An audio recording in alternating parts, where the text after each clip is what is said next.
जय राधा माधव कुंज बिहारी गोपी जन वल्लभ गिरिवर धारी।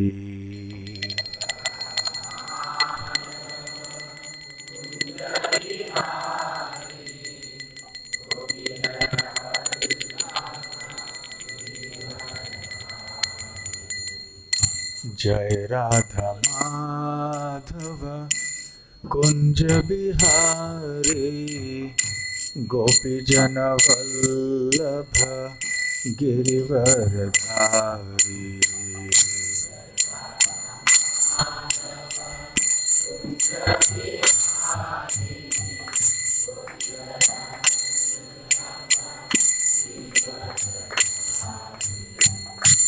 यशोदानंदन व्रज जन रंजन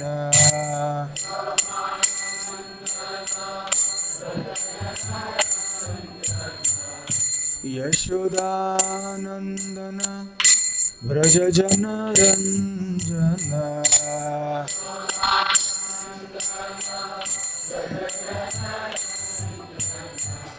यमुना तीरावनचारी।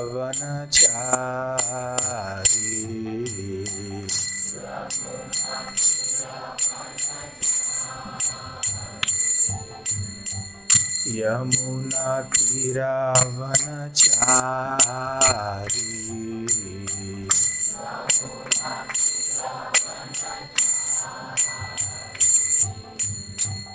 जय राधा माधव कुंज बिहारी गोपी जन वल्लभ गिरिवर धारी।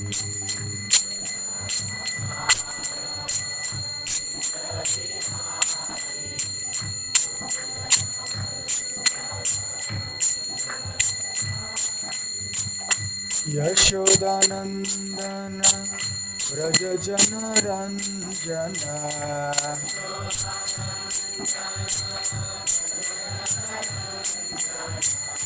यशोदानंदन व्रज जन रंजन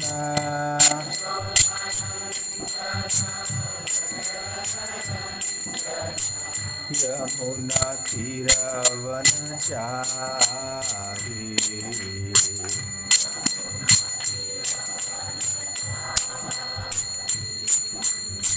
यमुना तीरावनचारी।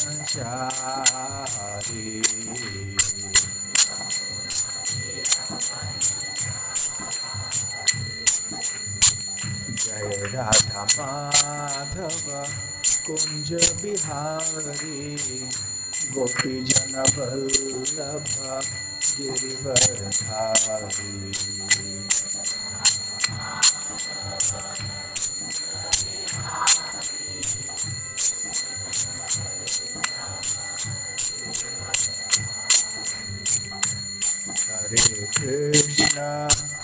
हरे Krishna Krishna Krishna Hare Hare Hare Ram Ram Ram Hare Hare.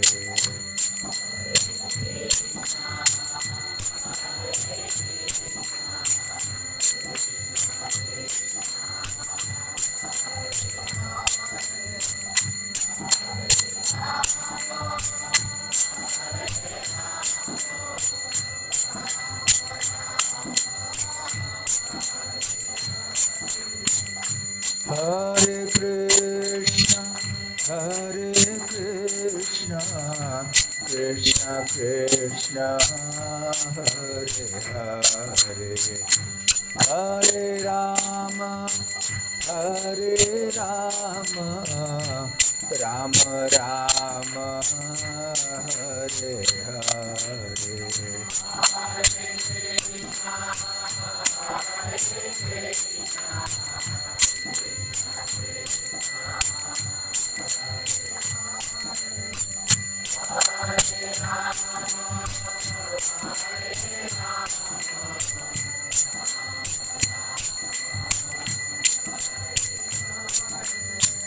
Hare Krishna Krishna Krishna Hare Hare, Hare Rama Rama Rama Hare Hare.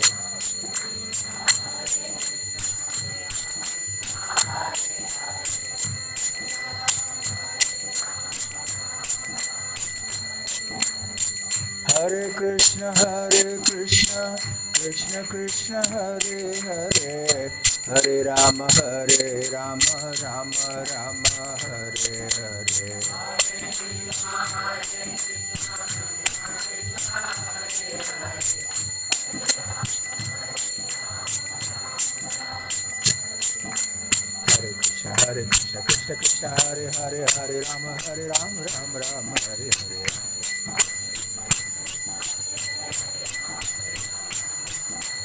Hare Krishna Krishna Krishna Hare Hare, Hare Rama Rama Hare Hare.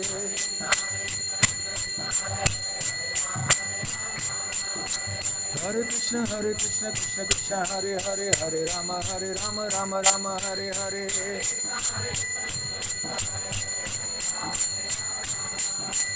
Hare Krishna Krishna Hare Hare, Hare Rama Rama Hare Hare.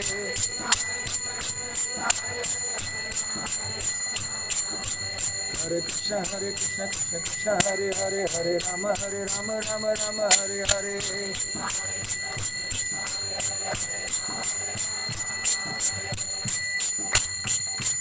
Jaya Radha Gokulananda, Radha Gokulananda Radhe.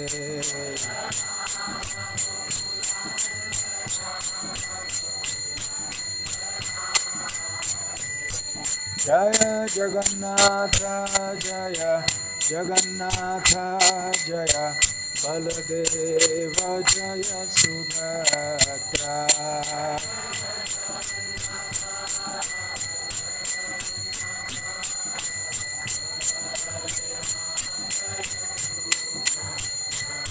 Jaya Gauranitai Jaya Gauranitai Jaya Gauranitai Jaya Gauranitai.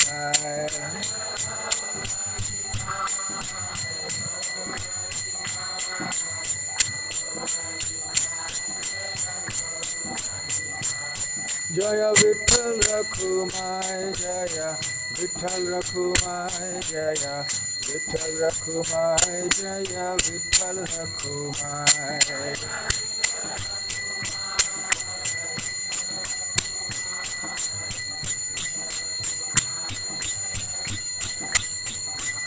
Jaya Jaya Prabhupada Prabhupada Prabhupada Jaya Jaya Prabhupada.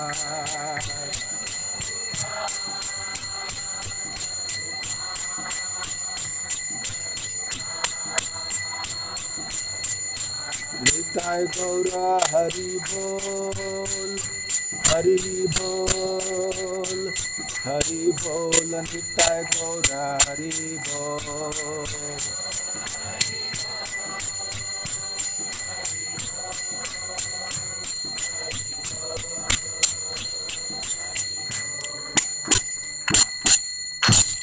Jai Om Vishnupad Paramhansa Parivrajakaacharya Ashtottara Sat His Divine Grace Abhay Charana Aravinda Bhakti Vedanta Swami Srila Prabhupada Ki Jai, Ananta Koti Vaishnava Vrinda Ki Jai, Shri Shri Radha Gokulananda Ki Jai, Shri Shri Gaur Nitai Ki Jai, Shri Shri Jagannath Baladev Subhadra Mai Ki Jai, Shri Shri Vitthal Rukmini Devi Ki Jai, Shri Devashayani Ashadhi Ekadashi Ki Jai, Nitai Gaur Premanande.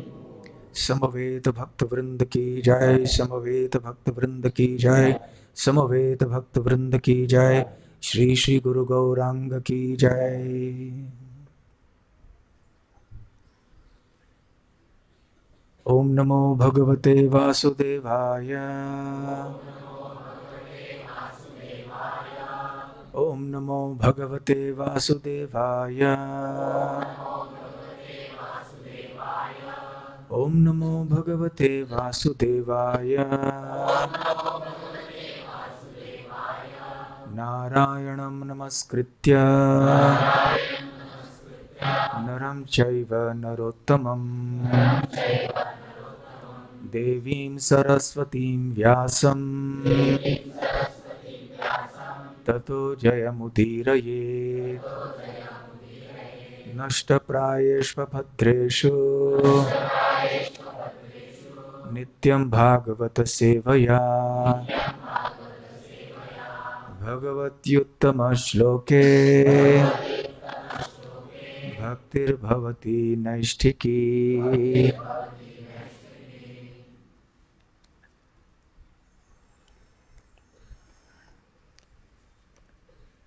ग्रंथराज Shrimad Bhagavatam 9वां स्कंद 15वां अध्याय श्लोक संख्या 15।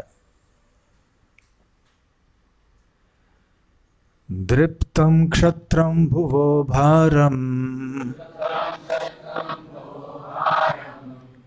अब्रह्मण्यम् अनीनशत् रजस्तमो वृतमहन् फल्गुन्यपि कृतेमहसि। दृप्तं क्षत्रं भुवो भारम्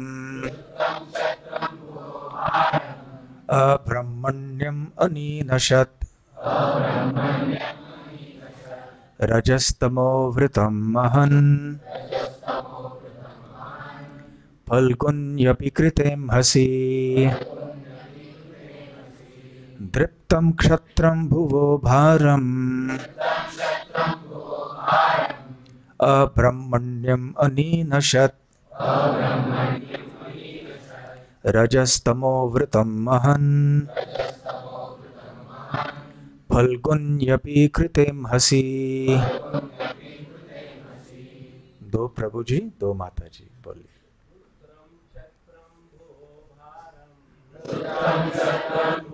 भारम्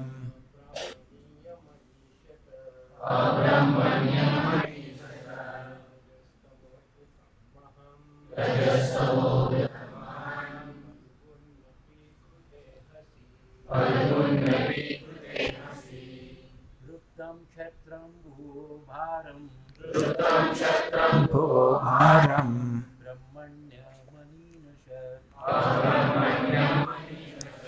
रजस्तमोहम्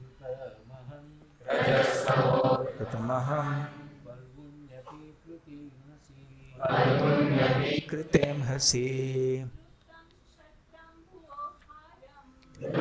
क्षत्रं भुवो भारम् अब्रह्मण्यम् अनीनशत् रजस्तमो वृतम् अहन् फल्गुन्यपि कृतेमहसि। दृप्तं क्षत्रं भुवो भारम् अब्रह्मण्यम् अनीनशत्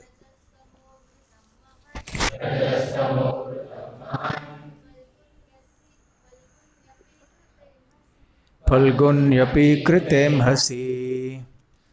दृप्तम अत्यंत गर्वित, क्षत्रम क्षत्रियों को, भुवः पृथ्वी को, पृथ्वी के, भारम भार को, अब्रह्मण्यम पापी, ब्राह्मणों के बनाए धार्मिक नियमों की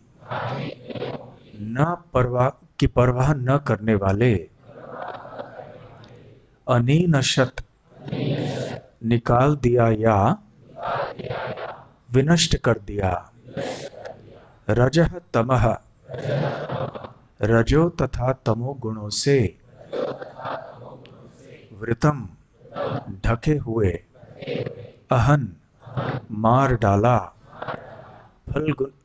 फल्गुनी बहुत बड़े नहीं, अपि यद्यपि कृते किया गया, अंहसी अपराध। अनुवाद और तात्पर्य श्रील प्रभुपाद द्वारा। अनुवाद। जब राजवंश रजो तथा तमोगुणों के कारण अत्यधिक गर्वित होकर अधार्मिक बन गया और ब्राह्मणों द्वारा बनाए गए नियमों की परवाह न करने लगा, तो परशुराम ने उन सब को मार डाला। यद्यपि उनके अपराध बहुत बड़े न थे, किंतु धरती का भार कम करने के लिए उन्होंने उन्हें मार डाला। तात्पर्य का केवल पहला परिच्छेद पढ़ूंगा क्योंकि तात्पर्य बहुत लंबा है। तात्पर्य श्रील प्रभुपाद द्वारा। क्षत्रियों या शासक वर्ग को महान ब्राह्मणों तथा साधु पुरुषों द्वारा बनाए गए विधि विधानों के अनुसार संसार पर शासन करना चाहिए। ज्यों ही शासक वर्ग धार्मिक नियमों की अवहेलना करने लगता है, त्यों ही वह पृथ्वी के लिए भार बन जाता है। जैसा कि यहाँ पर कहा गया है, रजस्तमो वृतम भारम अब्रह्मण्यम। जब शासक वर्ग रजो तथा तमोगुणों से प्रभावित हो जाता है, तो वह विश्व के लिए भार बन जाता है और तब उसे महिती शक्ति द्वारा विनष्ट किया जाना चाहिए। हम आधुनिक इतिहास में स्पष्ट देखते हैं कि राजतंत्रों को विभिन्न क्रांतियों के ने विनष्ट किया है, किंतु दुर्भाग्यवश राजतंत्रों के विनाश के बाद तृतीय तथा चतुर्थ श्रेणी के व्यक्तियों का प्रभुत्व स्थापित हो गया है। यद्यपि राजतंत्रों को रजो तथा तमोगुणों ने परास्त कर दिया है और विश्व से उनका लोप हो गया है, किंतु विश्व के वासी अब भी दुखी हैं, क्योंकि यद्यपि इन राजाओं के गुण तमोगुण के कारण क्षीण हो गए थे, इनका स्थान व्यापारी तथा श्रमिक वर्ग के लोगों ने ले लिया है, जो और भी गिरे हुए हैं। जब सरकार का मार्गदर्शन ब्राह्मण या ईश्वर भक्त लोग करते हैं, तभी लोग वास्तव में सुखी रह सकते हैं। अतएव प्राचीन काल में जब शासक वर्ग रजो तथा तमोगुणों के स्तर पर पतित हो गया, तो परशुराम जैसे क्षत्रिय तुल्य ब्राह्मण ने उनका 21 बार वध किया। ओम अज्ञानतिमिरान्धस्य ज्ञानाञ्जनशलाकया चक्षुरुन्मीलितं येन तस्मै श्रीगुरवे नमः। श्रीचैतन्यमनोभीष्टं स्थापितं येन भूतले स्वयं रूप कदा मह्यं ददाति स्वपदान्तिकं। वन्देऽहं श्रीगुरुं श्रीयुतपदकमलं श्रीगुरून् वैष्णवांश्च श्रीरूपं साग्रजातं सहगण रघुनाथान्वितं तं सजीवं साद्वैतं सावधूतं परिजनसहितं कृष्ण चैतन्य देवं श्रीराधा कृष्णपादां सहगण ललिता श्रीविशाखान्वितांश्च। नमो ओं विष्णुपादाय कृष्णप्रेष्ठाय भूतले श्रीमते भक्तिवेदांत स्वामिन्निति नामिने। नमस्ते सारस्वते देवे गौरवाणी प्रचारिणे निर्विशेष शून्यवादी पाश्चात्य देशतारिणे। वाञ्छाकल्पतरुभ्यश्च कृपा सिन्धुभ्य एव च पतितानां पावनेभ्यो वैष्णवेभ्यो नमो नमः। जय श्री कृष्ण चैतन्य प्रभु नित्यानंद श्री अद्वैत गदाधर शिवासादि गौर भक्त वृंद। हरे कृष्णा कृष्णा कृष्णा हरे हरे, राम राम राम हरे हरे। हरे कृष्णा। आज देवशयनी एकादशी है, जिसे आषाढ़ी एकादशी भी कहा जाता है। सौभाग्य से रविवार के दिन ही ये पड़ गया है। आषाढ़ी एकादशी इसलिए कहा जाता है इस दिन को, क्योंकि ये एकादशी आषाढ़ महीने में आती है, शुक्ल पक्ष में। इसे देवशायनी या शायनी एकादशी भी कही जाती है, क्योंकि ऐसे शास्त्रों में बताया गया है कि इस तिथि पर भगवान श्री विष्णु, जो कि क्षीर सागर में शयन कर रहे होते हैं, वो योग निद्रा में चले जाते हैं। अर्थात हमारी भाषा में कहा जाए तो वो सो जाते हैं। परंतु भगवान की निद्रा हमारे नींद के समान नहीं है। जब हम सो जाते हैं तो पूरी तरह से अज्ञान में पड़ जाते हैं। हमें पता नहीं होता है कि हम कौन हैं, हम कहाँ पे लेटे हुए हैं और हमारे आसपास में क्या चल रहा है। केवल जब जागृत अवस्था में आते हैं तब पता चलता है कि अरे मैं ये हूँ और मेरा ये सब काम है, मेरा ये परिवार है, घर है इत्यादि। इसलिए निद्रा की अवस्था में सब एक जैसे हो जाते हैं। राजा हो या रंक, मनुष्य हो या पशु, सब अज्ञान की अवस्था में होते हैं, क्योंकि ये निद्रा की अवस्था तमोगुण में होती है। परंतु भगवान की निद्रा अवस्था हमारी निद्रा अवस्था की तरह नहीं है। भगवान इन चेतनाओं के विभिन्न परिस्थितियों से परे रहते हैं सदैव। साधारण जगत में बद्ध जीवों के लिए ये जागृत अवस्था, स्वप्न अवस्था और निद्रा की अवस्था, जिसको सुषुप्ति कहते हैं, इन तीन अवस्थाओं में से हम अलग अलग अवस्थाओं में भ्रमण करते रहते हैं। आशा करते हैं कि यहाँ प्रवचन के समय सब केवल पहले चेतना की अवस्था में ही रहेंगे, दूसरे और तीसरे अवस्था में नहीं जाएंगे, और जाना भी है तो अपने आप को खींच के ले आना है या अपने पास बैठने वाले भक्त को सहायता करनी है जागृत अवस्था में रहने के लिए। और एक चौथी अवस्था रहती है जिसको कि समाधि कहते हैं या तुरिया, जिसमें व्यक्ति अपने आध्यात्मिक स्तर पर स्थित होता है। आध्यात्मिक स्तर में स्थित होने वाले व्यक्ति को भी इन तीन अवस्थाओं में से जाना पड़ता है। वो भी जागृत अवस्था में रहता है, वो भी सोता है, सपने देखता है। जैसे शुद्ध भक्त भी ये करते हैं तीन चीजें, परंतु मूलतः उनकी चेतना तुरिया या समाधि में इसलिए कही जाती है क्योंकि वो भगवान की सेवा में लिप्त रहते हैं, मग्न रहते हैं। तो भगवान विष्णु सदैव इन तीन गुणों के परे होने के कारण इनका इन जागृत, स्वप्न और निद्रा की अवस्था से कुछ लेना देना नहीं है। वो सदैव अपने अति समाधि अवस्था में रहते हैं, अर्थात वो अपनी चेतना में, जो कि विशुद्ध सत्व है, पूरी तरह से शुद्ध है, ऐसी अवस्था में रहते हैं। फिर भी क्योंकि वो भौतिक सृष्टि में प्रकट हुए हैं, तो वो भी मनुष्यों की तरह ऐसे लीला करते हैं। हमारी लीला नहीं है सोना, भगवान की लीला है। तो भगवान ऐसी लीला करते हैं और इस दिन पर देवशायनी एकादशी पे वो योग निद्रा में चले जाते हैं। लेटे लेटे अपने अनंत शेष शैया के ऊपर लेटे हुए वो सो जाते हैं। सोते हुए भी उनकी चेतना चलती है, वो सर्वज्ञ रहते हैं।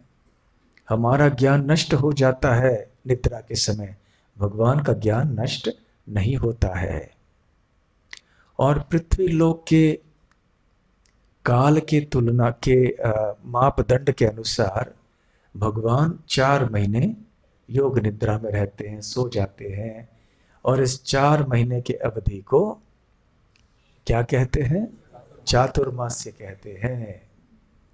और फिर कार्तिक में, फिर उत्थान एकादशी में उनका उत्थान होता है, उठ जाते हैं, नींद से जाग जाते हैं। तो आज वो दिन है। वैसे इसका अपना महात्म्य है, विस्तार में चर्चा नहीं करेंगे, सिवाय अब इतना कहना कि खास करके महाराष्ट्र कर्नाटक में इसका महत्व ये रहता है कि बड़ी संख्या में भगवान विष्णु के भक्त, खास करके जो भगवान विट्ठल रुक्मिणी के भक्त हैं, वो वारी या एक यात्रा निकालते हैं, जिसको दिंडी कहते हैं। आप सब भली भांति जानते हैं इन चीज़ों को। और देहू से, आलंदी से और विभिन्न स्थानों से वो अपने अपने दिंडी में निकल पड़ते हैं और अनेक दिनों तक धूप हो या बारिश, चलते चलते चलते वो फिर पहुंच जाते हैं पंढरपुर। फिर वहां पे भगवान विट्ठल के दर्शन करते हैं, रुक्मिणी के दर्शन करते हैं और बहुत बड़ा उत्सव आज के दिन वहां पर होता है। और इतनी भीड़ होती है कि वहां दर्शन लेने के लिए बहुत लंबी लंबी कतार होती है। तो इसलिए ये आषाढ़ी एकादशी का महोत्सव ये बहुत महत्वपूर्ण माना जाता है और बहुत ऐसे श्रद्धालु भक्त वहां पर पहुंच जाते हैं पंढरपुर में। मुझे पता नहीं यहाँ से भी कोई भक्त शायद बेलगाम से गए होंगे, आषाढ़ी एकादशी के लिए हर वर्ष निकलते हैं। देहू से तुकाराम महाराज के भक्त निकलते हैं, जब से उनके पुत्र ने ये प्रथा प्रारंभ की थी।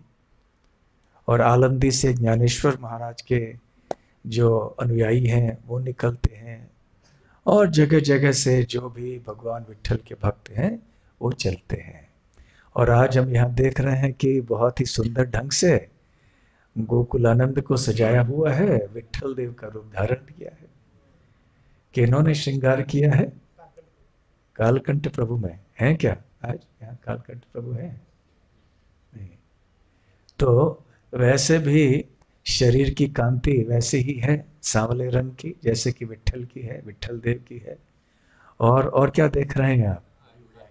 हाँ, बड़ी आंखें बड़ी हैं, ठीक है। और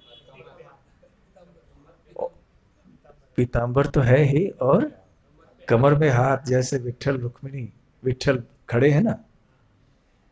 विट्ठल नाम कैसे आया? वीट के ऊपर खड़े हो गए, विट्ठल कमर पे हाथ धारण किए हुए। तो यहाँ भी वासुदेव रूप में 4 भुजाएं हैं, कमर पे हाथ रखे हुए हैं। तो विट्ठल रुक्मिणी, राधा गोकुलानंद आज यहाँ विट्ठल रुक्मिणी के रूप में विराजमान है। तो जिन भक्तों ने आज यहाँ श्रृंगार किया, कालकंठ प्रभु और अन्य भक्त, आप सबको हार्दिक धन्यवाद। आपने हम सबको आज विट्ठल रुक्मिणी का स्मरण करवा दिया और दर्शन भी करवा दिया। हाँ, और जगन्नाथ का भी सुनावेश है आज। हाँ, सुनावेश नहीं। हाँ? और जगन्नाथ बलदेव भी अभी अपने अयुध से तैयार है। बलदेव भी अपने हल आदि को धारण किए हुए, हल और गदा साथ में धारण किए हुए। तो आज बहुत सुंदर दर्शन है यहाँ पर। तो खैर, प्रसंग पिछले रविवार से भगवान के और एक रूप का है, जो परशुराम जी हैं। पिछले रविवार को हम चर्चा कर रहे थे कि परशुराम जी शक्त्यावेश अवतार हैं भगवान के, और वो प्रकट हुए थे दुष्ट लोगों का दमन करने के लिए। भगवान के प्रत्येक शक्त्यावेश अवतार को भगवान को विशेष शक्ति प्रदान करते हैं, चाहे वो ज्ञान की शक्ति हो, भक्ति की शक्ति हो, प्रजा पालन की शक्ति हो। उसी प्रकार से परशुराम जी को भगवान ने अर्पण किया ये दुष्टों को दमन करने की शक्ति। तो उन्होंने कई दुष्ट लोगों की हत्या की और अन्यों को भगा दिया। कई लोग, और विशेष रूप से जैसे कि आज के श्लोक में हमने पढ़ा, जो क्षत्रिय धर्म के पथ पे नहीं चल रहे थे, शास्त्रों के नियमों के अनुसार और विशेष रूप से ब्राह्मणों ने बनाए हुए जो भी विधि विधान हैं उनके अनुसार नहीं चल रहे थे, जो श्रीमद् भागवत के दूसरे स्कंद के अनुसार ब्रह्मोचित पथस, ब्रह्म उज्झित, जिन्होंने ब्रह्म या भगवत साक्षात्कार के मार्ग को उज्झित त्याग दिया था, ठुकरा दिया था, तो ऐसे पथ पे चलने वाले लोगों का दमन करने के लिए परशुराम जी आए थे और अपने अस्त्र शस्त्र लेकर उन्होंने विध्वंस कर दिया क्षत्रिय समाज में उस समय। जैसे कि हमने श्रील प्रभुपाद जी के तात्पर्य में पढ़ा कि जहां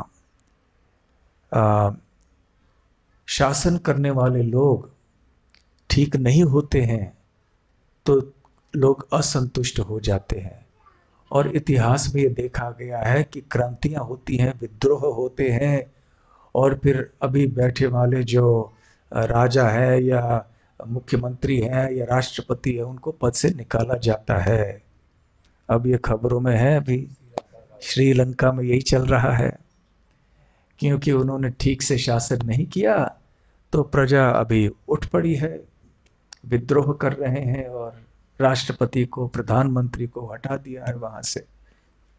तो प्रभुपाद जी कहते हैं कि ऐसे क्रांतियां जब होती हैं तो यदि कोई अच्छे व्यक्ति आके राज सिंहासन पर बैठ जाए या गद्दी पे बैठ जाए तो फिर प्रजा का भला हो सकता है, परंतु जो लोग विद्रोह करते हैं उनकी कोई योग्यता अच्छी नहीं होती, तो जिनको वो राजगद्दी से हटा देते हैं उनसे भी अधिक गिरे हुए ये लोग रहते हैं जो आके वहां पर बैठ जाएंगे, इसलिए अंततः किसी का भला नहीं होता है। इसलिए मनुष्य समाज के इतिहास में ऐसे ही होता है, एक के बाद एक विद्रोह होते हैं, क्रांतियां होती हैं, परंतु कुछ लाभ नहीं होता। तो श्रील प्रभुपाद जी कहते हैं कि यद्यपि ये संसार का एक नियम है, परंतु जब तक कृष्ण भावना भावित लोग राजगद्दी पर नहीं बैठेंगे, जो कि वास्तव में जो कृष्ण भक्त हैं उनसे सलाह या आदेश प्राप्त नहीं करेंगे, तब तक मनुष्य समाज की दशा ऐसे ही होगी, दुर्दशा होगी। तो अब हम श्रीमद् भागवत के 9वें स्कंद के 15वें अध्याय से परशुराम जी के जन्म के पीछे क्या पृष्ठभूमि है या क्या इतिहास है वो हम देखेंगे। जैसा कि आप सब जानते हैं, क्षत्रियों के 2 वंश हैं प्रमुख, सूर्यवंश और चंद्रवंश। तो चंद्रवंश या सोमवंश में एक राजा हुए जिनका नाम था गाधी। गाधी के एक पुत्र थे, वैसे अन्य पुत्र भी थे, परंतु प्रमुख जो पुत्र थे वो थे विश्वामित्र, जो कि आगे चल के विश्वामित्र मुनि बन गए। पहले क्षत्रिय थे, राजा थे, भयंकर क्षत्रिय थे, बहुत प्रभावशाली शक्तिशाली थे, परंतु बाद में वो ब्रह्म ऋषि बन गए। ये एक अपनी अलग सी कहानी है, कथा है। और महाराज गधी के और एक पुत्री थी जिसका नाम था सत्यवती। तो ये सत्यवती महाभारत की सत्यवती से भिन्न है। वो कौन थी सत्यवती? व्यासदेव की माता थी, राजा शांतनु की पत्नी थी। राजा शांतनु भीष्मदेव के पिता थे, तो वो महारानी सत्यवती से अलग है ये सत्यवती। तो ये सत्यवती विश्वामित्र मुनि की बहन थी, महाराज गाधी की पुत्री थी। तो इनके विवाह के बारे में यहाँ पर बताया जाए। और सत्यवती का विवाह ऋचिक मुनि से हुआ। उनके पुत्र हुए जमदग्नि। जमदग्नि ने रेणुका देवी से विवाह किया और उनके कई पुत्र हुए। सबसे छोटे पुत्र थे परशुराम। अब ये विवाह सत्यवती और ऋचिक मुनि का कैसे हुआ, इसके लिए श्रीमद् भागवत में क्या कहा गया है, आइए ये हम सुनते हैं। तो ऋचिक मुनि ये महाराज गादी के पास आए कि हम आपके बेटी सत्यवती के साथ विवाह करना चाहते हैं। तो राजा महाराज गादी ने सोचा, अरे कहाँ मेरी राजकन्या राजकुमारी सत्यवती मेरी बेटी, और कहाँ ये मुनि तो वन में रहते हैं, और ये कैसे मेरी बेटी का देखभाल करेंगे, ये तो मेरी बेटी के लिए योग्य वर नहीं है। ऐसे मन में सोच रहे थे, परंतु अपने वचनों में नहीं ला पाए इसको।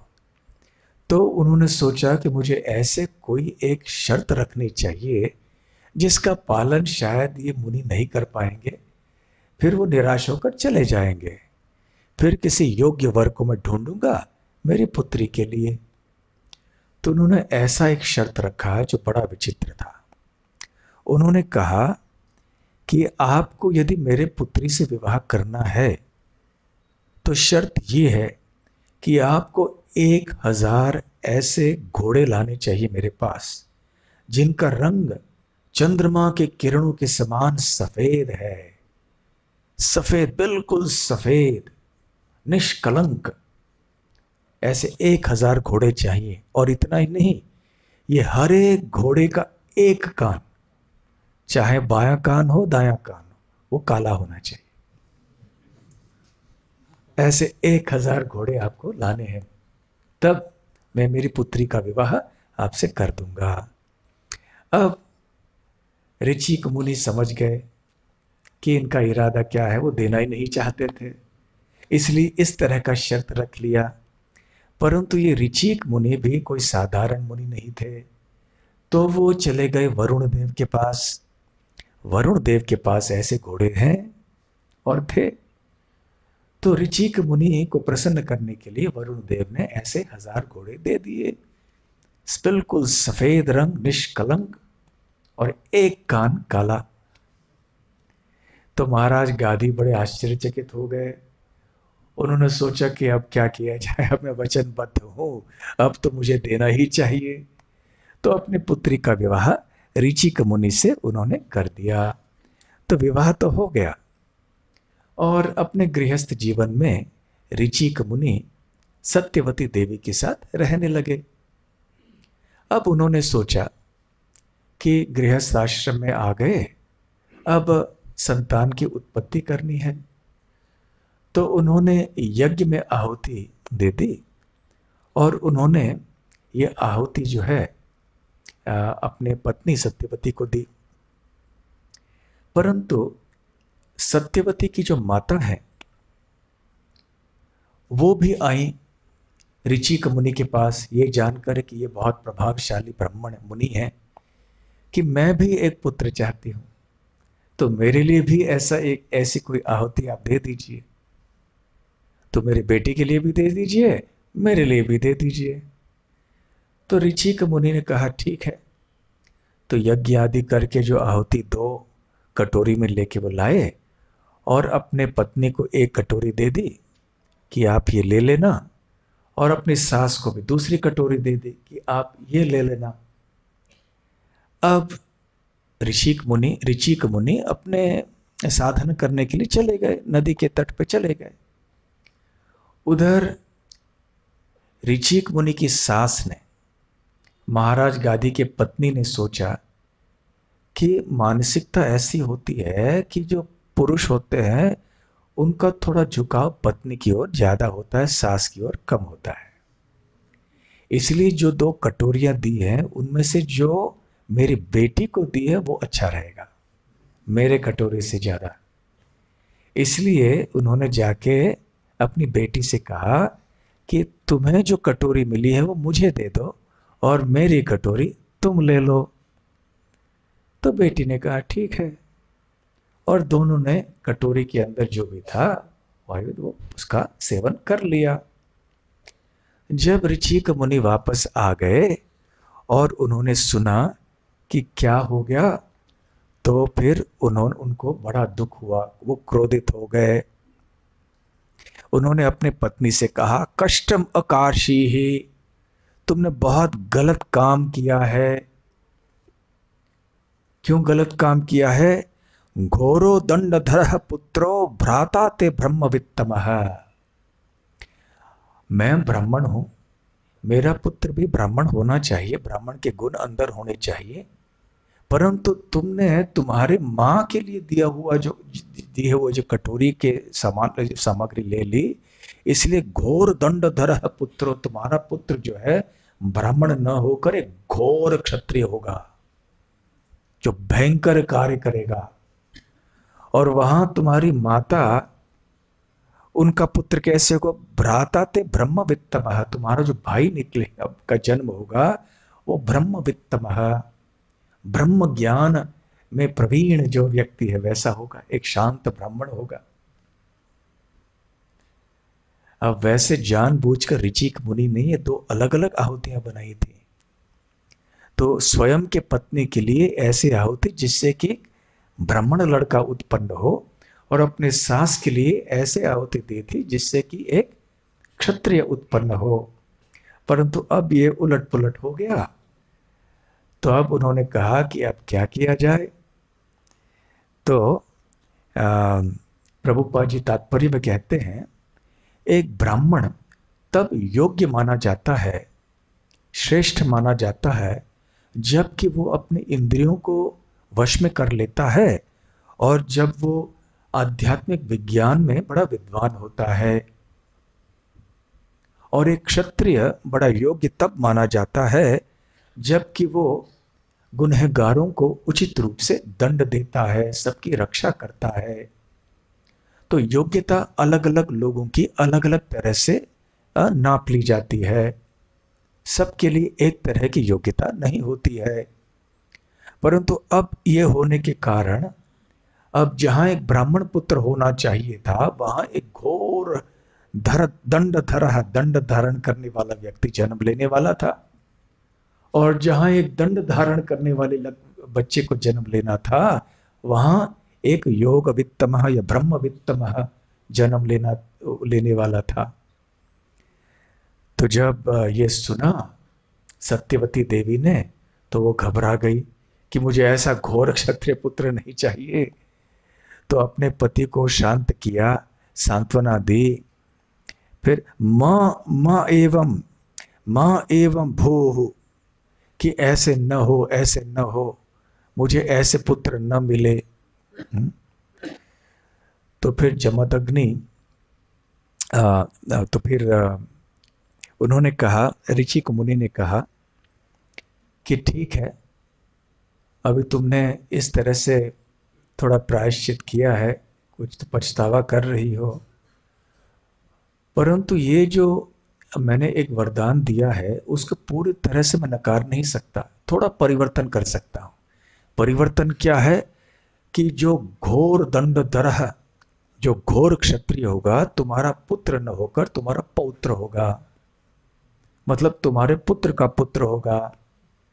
इतना मैं कर सकता हूं, इससे अधिक परिवर्तन नहीं हो पाएगा। तो फिर आगे चल के सत्यवती देवी ने एक पुत्र को जन्म दिया और उस पुत्र का नाम था जमदग्नि। तो प्रभुपाद जी कहते हैं कि ऋचिक मुनि वैसे बहुत क्रोधित हो गए थे, किंतु किसी न किसी तरह, क्योंकि सत्यवती देवी ने उनको शांत कर दिया, इसीलिए उन्होंने अपने वरदान को थोड़ा सा परिवर्तित कर दिया। तो उसके बाद सत्यवती देवी ने जमदग्नि नाम के पुत्र को जन्म दिया। यहां श्रीमद् भागवत में शुकदेव गोस्वामी कहते हैं कि आगे चल के सत्यवती कौशिकी नदी बन गई। जब ऋचिक मुनि ने अपना प्राण त्याग दिया और ऊपरी लोकों में वो चले गए, तो सत्यवती देवी भी उनके साथ चली गईं। और फिर स्वर्गलोक से या ऊपरी लोकों से फिर वो यहाँ एक नदी के रूप में आई। नदी का नाम था कौशिकी। अपभ्रंश होके आजकल इस नदी का नाम क्या हो गया है? कोसी। कोसी नदी ये भी पवित्र नदी मानी जाती है, जो एक उपनदी या सहायक नदी है गंगा जी के लिए। तो नेपाल से शुरू होकर बिहार में आती है, गंगा से मिलती है। आपको पता है कि जितने बड़ी बड़ी नदियां होती हैं जैसे गंगा है इत्यादि, उनको अनेक नदियां आके मिलती हैं जिनको उपनदी भी कहते हैं। तो गंगा जी के अनेक उपनदियां हैं, सहायक नदियां हैं, जिनमें से एक है ये कोसी नदी। तो ये कोसी नदी नेपाल से प्रारंभ होकर गंडकी, वहां से प्रारंभ होकर उस स्थान से फिर बिहार में आती। बिहार में ये दुख की नदी मानी जाती है क्योंकि इतने बाढ़ हुए हैं और बहुत नुकसान हुआ है लोगों के लिए। तो खैर, अभी ये कोसी नदी के रूप में आज भी सत्यवती देवी बह रही है।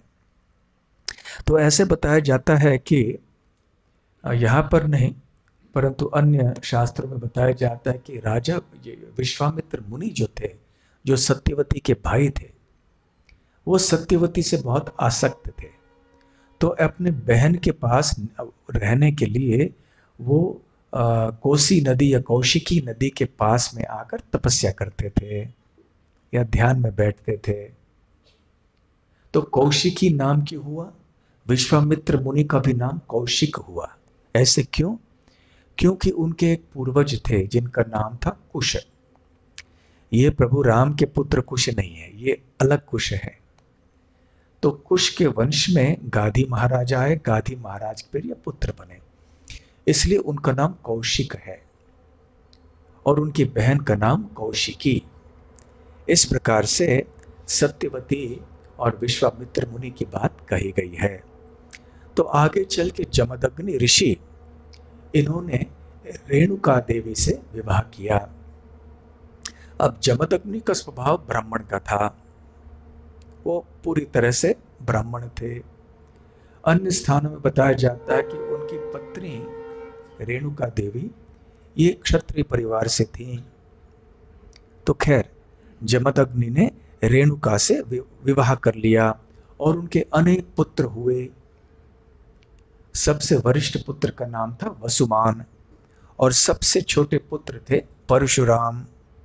उनका नाम था वास्तव में राम, परंतु आगे चल के नाम परशुराम हो गया क्योंकि उनका जो एक आयुध है परशु, उससे उन्होंने सारे क्षत्रियों का वध किया, इसलिए उनका नाम बन गया परशुराम। जिस राम ने परशु का प्रयोग करके दुष्टों का विनाश कर दिया।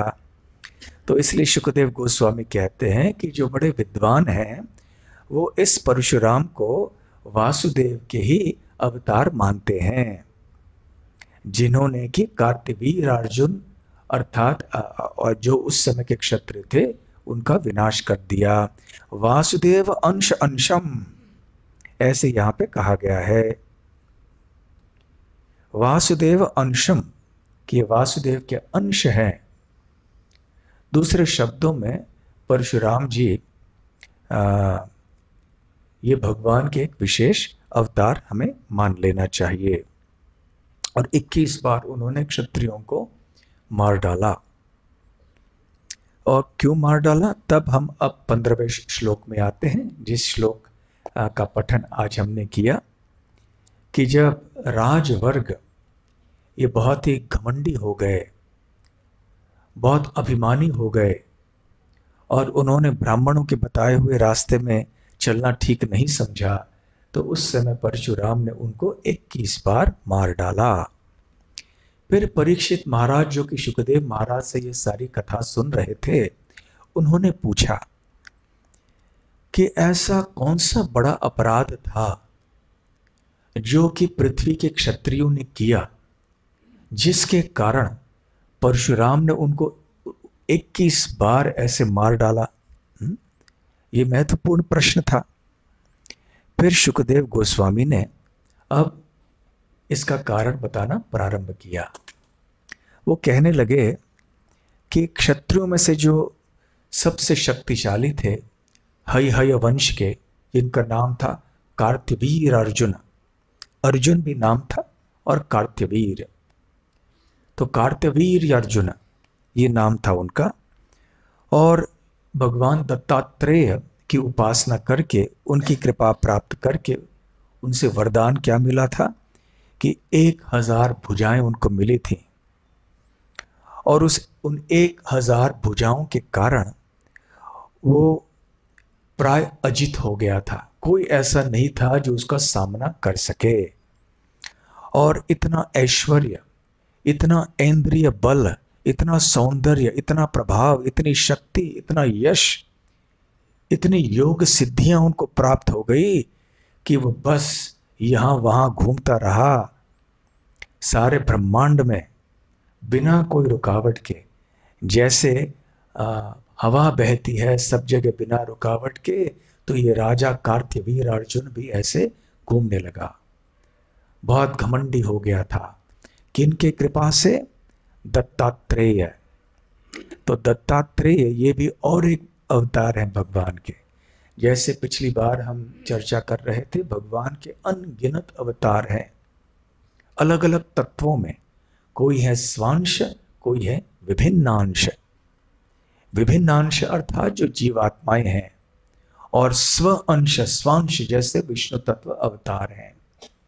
तो उनमें से एक है दत्तात्रेय।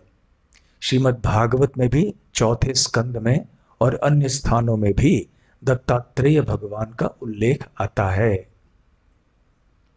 वैसे अत्रि ऋषि और उनकी पत्नी अनसुया के ये पुत्र थे, तो इसलिए अत्रि से आए अत्रेय। अत्रेय अत्रि के पुत्र, और नाम था दत्त, इसलिए इन दो शब्दों को जोड़ के नाम हो गया दत्तात्रेय। तो वैसे उनका उल्लेख अनेक जगह होता है। ऐसे भी बताया जाता है कभी कभी कि वो संयुक्त अवतार हैं ब्रह्मा विष्णु महेश के। वैसे अत्रि और अनुसुईया के 3 पुत्र हुए।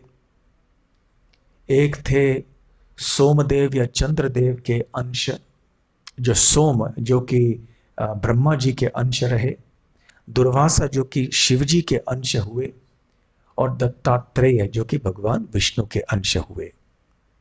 इस प्रकार से दत्तात्रेय के बारे में वर्णन है। श्रीमद् भागवत के पहले और दूसरे स्कंद में भी दत्तात्रेय का नाम लीला अवतारों में आता है। ये भी एक नित्य रूप है भगवान का, ऐसे श्रीमद् भागवत में कहा गया है। तो खैर, दत्तात्रेय भगवान की कृपा तो उन्होंने प्राप्त कर ली। कृपा तो क्या, एक दृष्टि से वो कृपा नहीं है, क्योंकि वास्तविक कृपा वही होती है जो कि हमें भौतिक सृष्टि से मुक्त होकर भगवान के चरण कमलों में स्थित करती है। तो ये इतना शक्तिशाली हो गया था कि कितनी की उसकी शक्ति थी, उसको समझाने के लिए सुखदेव गोस्वामी ने एक घटना का वर्णन किया। तो एक बार हुआ ये कि ये राजा कार्त्यवीर अर्जुन नर्मदा नदी में स्नान कर रहा था, और वो घिरा हुआ था सुंदर स्त्रियों से, और वहां उसने अपने 1000 भुजाओं से नर्मदा नदी के जल के प्रवाह को रोक दिया, और इस तरह से रोक दिया कि पानी का प्रवाह जो है वो उल्टी दिशा में होने लगा। अब देखिए कितनी अद्भुत परिस्थिति है ये। नदी का प्रवाह स्वाभाविक रूप से एक दिशा में जा रहा है, और कोई उसे इस तरह से रोक ले कि प्रवाह दूसरी तरफ उल्टे तरफ चला जाए, तो ऐसे हो गया। तो ये नर्मदा नदी से ये संबंधित है ये स्थान, और आप परशुराम भी वहां पे आने वाले थे। ये लीलाएं बहुत सारी यहाँ पर हुई नर्मदा के तट पर। जैसा कि आप जानते हैं, नर्मदा नदी ये बहुत पवित्र नदी है। प्रभुपाद जी कहते हैं कि ये ऐसे नदियों में से हैं जो कि ऊपरी लोकों में बह के फिर पृथ्वी लोक में आती हैं। जैसे गंगा है, यमुना है, कावेरी है, कृष्णा नदी है। तो ये नर्मदा नदी पावन मानी जाती है। आप में से जो अर्चा विग्रह की सेवा करते हैं और आचमन का जल आदि बना तैयार करते हैं, तो आप ये मंत्र बोलते होंगे अवश्य। कौन सा मंत्र? गंगे च यमुने चैव गोदावरी सरस्वती नर्मदे सिंधो कावेरी जलेस्मिन् सन्निधिं कुरु। श्री विष्णु श्री विष्णु श्री विष्णु। तो हम उस जल में इन 7 पवित्र नदियों का आह्वान करते हैं। गंगा, फिर यमुना, गंगे च यमुने चैव गोदावरी सरस्वती नर्मदा सिंधु कावेरी। तो ये 7 पवित्र नदियां हैं। और भी बहुत सारे नदियां हैं जो पवित्र हैं भारतवर्ष में, परंतु ये मुख्य मानी जाती हैं। तो ये नर्मदा नदी कोई साधारण नदी नहीं है, दिव्य है। इसके पीछे बहुत एक प्राचीन इतिहास है और इसकी दिव्यता के बारे में भी और कहीं और कभी हम श्रवण कर सकते हैं। ये इस नदी का प्रारंभ अमरकंटक नाम के स्थान से होता है, मध्य प्रदेश में जो है। जब हमारे यात्रा कमेटी हमसे मिल रही थी कि आज इस साल हम यात्रा के लिए कहाँ जाएंगे, हम्पी का नाम इसलिए आया कि यहाँ पास में है, परंतु मन में विचार आया कि अमरकंटक भी एक बार कभी क्यों न जाया जाए, कि हम सब कभी गए नहीं है वहां पर। और अमरकंटक, अमर अर्थात शिव जी, कंटक उनका कंठ, तो शिव जी का कंठ। तो ये नर्मदा का उद्गम स्थान है। नर्मदा नदी यहाँ से बहना शुरू करती है पृथ्वी लोक के ऊपर, ऊपरी लोकों से आके यहाँ से प्रारंभ होती है पृथ्वी पर। तो बहुत तीर्थ स्थान नर्मदा के तट में है। ओमकारेश्वर है और फिर महेश्वर है इत्यादि, ऐसे बहुत सारे, कपिल तीर्थ है। फिर ये नदी बहते हुए फिर सागर में मिलती है गुजरात में भरूच नाम के स्थान में। तो ये एक ही नदी है नर्मदा, जहां पे लोग संपूर्ण नदी की परिक्रमा करते हैं। वैसे परिक्रमा हम करते हैं, स्थानों की करते हैं, जैसे गोवर्धन पर्वतों की परिक्रमा, जैसे ब्रजभूमि में गोवर्धन की परिक्रमा करते हैं। चित्रकूट में वैसे ही एक कामतगिरी है, तो वहां उस कामतगिरी की परिक्रमा करते हैं। या कभी ब्रजमंडल की परिक्रमा या वृंदावन की परिक्रमा करते हैं। परंतु नदी की परिक्रमा, ये एक ही ऐसी नदी है, नर्मदा नदी। तो अमरकंटक से कभी कभी शुरू करते हैं, तो कभी भरूच से शुरू करते हैं। परंतु जो भी हो, पूरी परिक्रमा करनी है नर्मदा नदी को अपने दाहिने ओर रख के। जब भी हम परिक्रमा करते हैं तो जिनकी परिक्रमा है, प्रदक्षिणा कर रहे हो, उनको अपने दाहिने ओर रखना चाहिए। और भरूच से शुरू होके अमरकंटक होकर अमरकंटक से फिर भरूच की ओर आते हैं, या तो फिर अमरकंटक से शुरू करके वापस अमरकंटक तक लौट के आते हैं। परंतु नियम है कि नदी पार नहीं करना चाहिए। केवल जब भरूच में पहुंचते हैं तो समुद्र पार करके समुद्र में नौके पे बैठ के फिर वापस आते हैं, परंतु नदी पार नहीं करते हैं। तो इस प्रकार से जो करते हैं, कभी कभी पैदल करते हैं, 3 साल 3 महीने लग जाते हैं। हमारे पास तो 3 साल 3 महीने तो नहीं है करने के लिए, और नहीं हम परिक्रमा कर पाएंगे। परंतु यदि कभी हमारी मंदिर से यात्रा निकली वहां पर, तो फिर नर्मदा की महिमा का गान वहां पे किया जा सकता है। और वहां जितने भी अच्छे अच्छे तीर्थ स्थान हैं, बहुत उनका दर्शन किया जा सकता है। तो खैर, तो नर्मदा नदी का उल्लेख अनेक पुराणों में है, महाभारत में है, रामायण में है, भागवतम में तो है ही।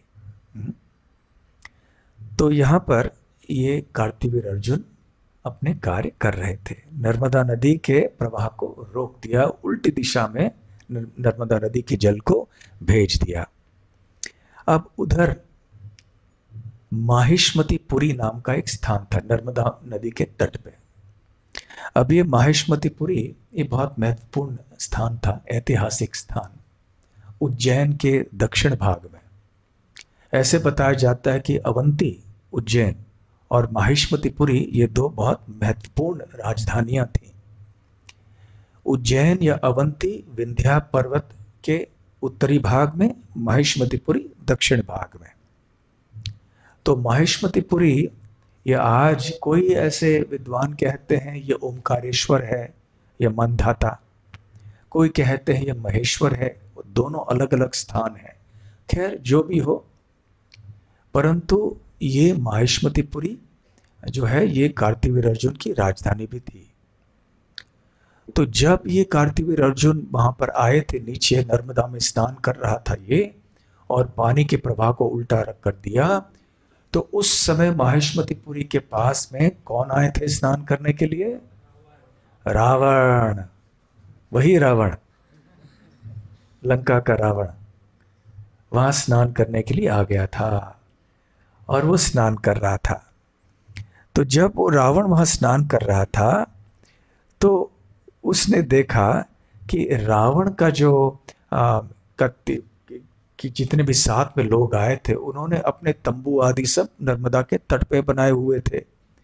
अभी जब उल्टी दिशा में नर्मदा की नदी का जल आने लगा तो बाढ़ हो गया, और तट में जितने भी सारे तंबू वगैरह लगाए हुए थे वो सब पानी के अंदर चले गए, और वहां तो पूरा तहस नहस हो गया रावण के स्थान में।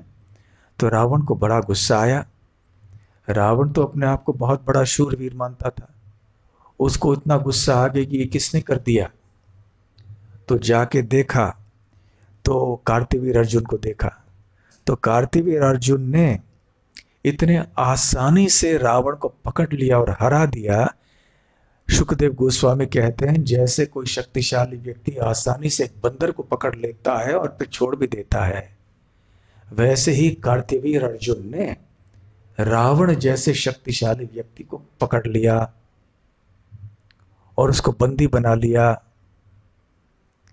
तो उसको गिरफ्तार कर लिया, बाद में छोड़ लिया, फिर दोस्ती भी कर ली रावण ने कार्तिवीर अर्जुन से। जैसे रावण को और किसने हराया था? वाली ने, किष्किंधा में, बल्कि किष्किंधा के किसी दूसरे स्थान में। जब वो गए थे अपना संध्या वंदन करने के लिए, वाली उड़ के जाते थे पृथ्वी के चारों कोनों में, वहां चारों समुद्रों के तट पे बैठे अपनी संध्या वंदन करते थे। तो उस समय रावण भी पीछे से आया था, तो वाली को पता चला कि आ रहे हैं, तो कोई विचलित नहीं हुआ, आए तो ऐसे अपने खुद ही पकड़ लिया। तो रावण इतना शक्तिशाली था, परंतु रावण से भी शक्तिशाली ऐसे व्यक्ति थे जैसे वाली और कार्तिवीर अर्जुन। तो इतना शक्तिशाली था ये राजा। तो इस प्रकार से कार्तिवीर अर्जुन जब एक बार इधर उधर भ्रमण कर रहा था अपने सैनिकों को साथ में लेकर, तो एक शिकार करते करते एक आश्रम तक पहुंच गए। उस आश्रम में कौन रहते थे? जमदग्नि ऋषि। अब वैसे इस राजा का कोई काम नहीं था जमदग्नि ऋषि के आश्रम में जाने के लिए। वैसे राजाओं को सम्मान देना चाहिए उन ऋषि मुनियों को जो कि अपने अपने आश्रमों में तपस्या कर रहे होते हैं। देखिए, प्राचीन काल में जो अलग अलग तरह के वन हुआ करते थे, कोई ऐसे वन थे जो शिकार के लिए थे, कोई ऐसे वन थे जो गांव के लोगों के लिए उनके जीविका के लिए थे, जैसे फल फूल आदि कंद मूल सब मिलते थे। कई ऐसे वन थे जिनको तपोवन कहा जाता था। तो ऐसे तपोवनों में केवल साधु पुरुष जाते थे तपस्या करने के लिए। तो क्षत्रिय लोग वहां आ भी जाते थे तो कोई उपद्रव नहीं मचाते थे, वहां पर शांति से जाते थे। और आश्रमों में जाना भी होता तो बड़े विनीत भाव से जाते थे, विनम्रता से उनके सामने जाके उनकी कृपा प्राप्त करके आशीर्वाद प्राप्त करके जाते थे। परंतु यह कार्तिवीर अर्जुन बहुत घमंडी हो गया था इतनी शक्ति और ऐश्वर्य प्राप्त करने के कारण।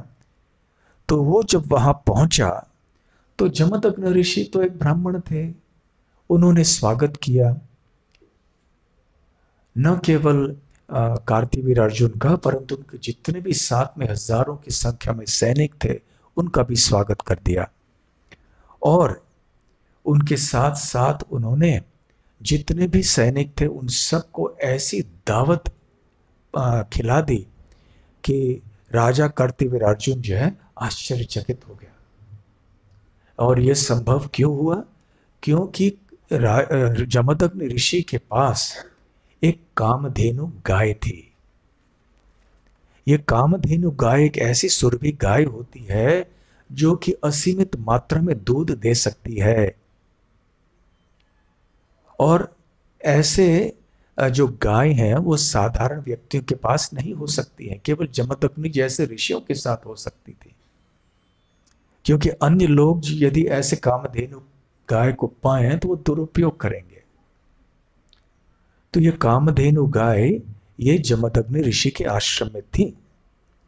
श्रील प्रभुपाद जी तात्पर्य में बतलाते हैं कि ऐसे ही आध्यात्मिक कामधेनु गाय असंख्य मात्रा में गोलोक वृंदावन में रहती हैं। सुरभीर अभिपालयंतम, भगवान कृष्ण ऐसे अनेक सुरभि गायों का पालन करते हैं गोलोक वृंदावन में भी। तो भगवान कृष्ण के लिए गाय बहुत प्रिय होते हैं। उनके पास असंख्य ऐसे सुरभि गाय होती हैं। जमदग्नि ऋषि के पास केवल एक गाय ऐसी थी, और वो एक गाय भी ऐसे चमत्कार कर सकती थी। तो हम कल्पना कर सकते हैं कि गोलोक वृंदावन में रहने वाले गाय किस प्रकार के चमत्कार कर सकती हैं और वहां कितना ऐश्वर्य होगा। तो खैर प्रभुपाद जी यहाँ तात्पर्य में कहते हैं कि जमदग्नि ऋषि की तरह हमारी योग्यता नहीं है कि हमारे पास कोई कामधेनु गाय आ जाए, परंतु हमें भी गायों की रक्षा करनी चाहिए। ये जानकर ये भगवान कृष्ण के लिए बहुत प्रिय हैं, और गायों को जब हम बहुत प्रसन्न रखेंगे तो फिर वो प्रचुर मात्रा में दूध देंगे। भले वो जमदग्नि ऋषि के पास होने वाले कामधेनु गाय की तरह नहीं देंगी, फिर भी हमारे आवश्यकता से अधिक देंगी वो दूध। तो जो अच्छी तरह से गायों का देखभाल करेंगे और जो फिर खेती करेंगे आराम से, ऐसे कृषि और गोरक्षा से मनुष्य समाज की सारी आवश्यकताएं पूर्ण हो सकती हैं। कृषि गोरक्षा वाणिज्यम वैश्य कर्म स्वभावजम। तो जो वैश्य वृत्ति के लोग हैं उनके लिए आदेश है शास्त्रों का कि वो इस प्रकार से खेती करें, गायों की रक्षा करें, और मनुष्य समाज फिर समृद्ध हो जाएगा। तो खैर जब कार्तिवीर अर्जुन ने देखा इतना ऐश्वर्य एक ब्राह्मण के पास, एक ऋषि के पास, जो कि जंगल के भीतर किसी आश्रम में रह रहे हैं, तो दुष्ट होने के कारण या घमंडी होने के कारण उनके हृदय में ईर्ष्या उत्पन्न हो गई कि ये तो जो गाय है ये मेरे पास होनी चाहिए थी, इनके पास क्यों है। और इसी प्रकार से और एक घटना हुई थी। कौन सी घटना थी वो? विश्वामित्र राजा, जब वो मुनि नहीं बने थे, राजा थे उस समय, वो किन के आश्रम में गए थे? वशिष्ठ मुनि के आश्रम में जाके उन्होंने उनके कामधेनु गाय को देखा जिनका नाम था नंदिनी। और उनके मन में भी ईर्ष्या उत्पन्न हो गई कि अरे मैं तो राजा हूं, ये ऋषि के पास ऐसे गाय होकर क्या लाभ, ये तो मुझे चाहिए। फिर उन्होंने ले लिया, छीन ली, जबरदस्ती छीनने का प्रयास किया। उस समय अपने ब्रह्म तेज का प्रयोग करके वशिष्ठ मुनि ने विश्वामित्र मुनि के संपूर्ण सेना को परास्त कर दिया।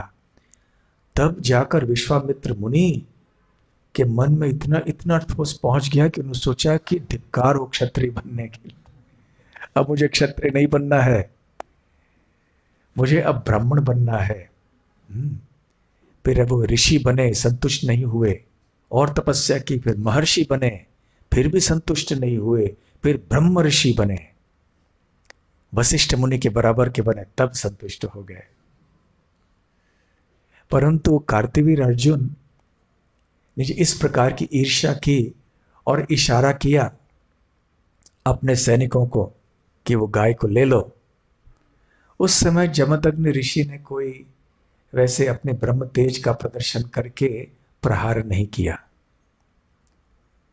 तो वो चुप बैठे रहे, दुखी हो गए, परंतु दुख बैठे रहे ऐसे ही।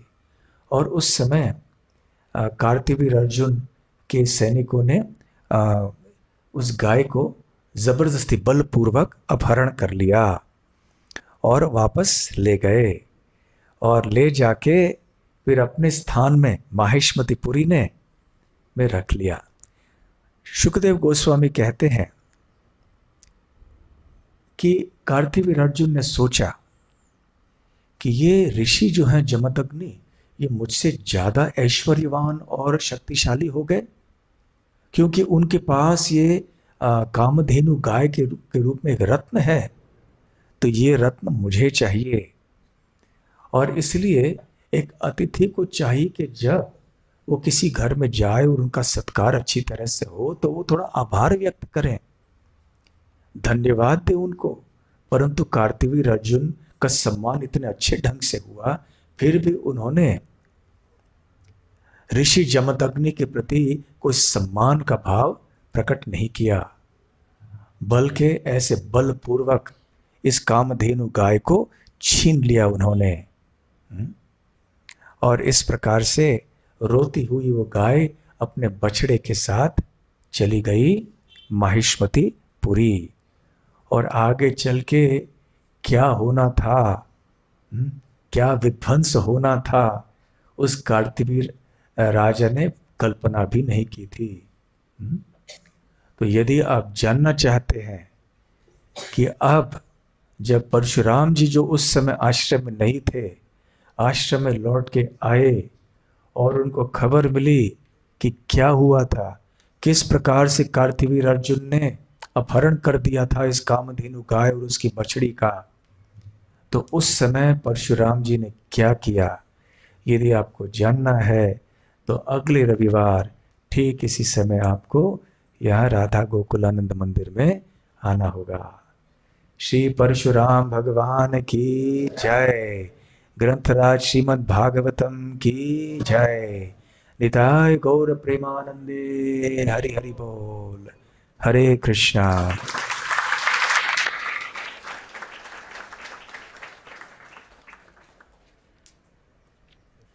कोई प्रश्न है विषय से संबंधित? हाँ, पीछे एक मिनट, इसमें बोलिए ऐसे।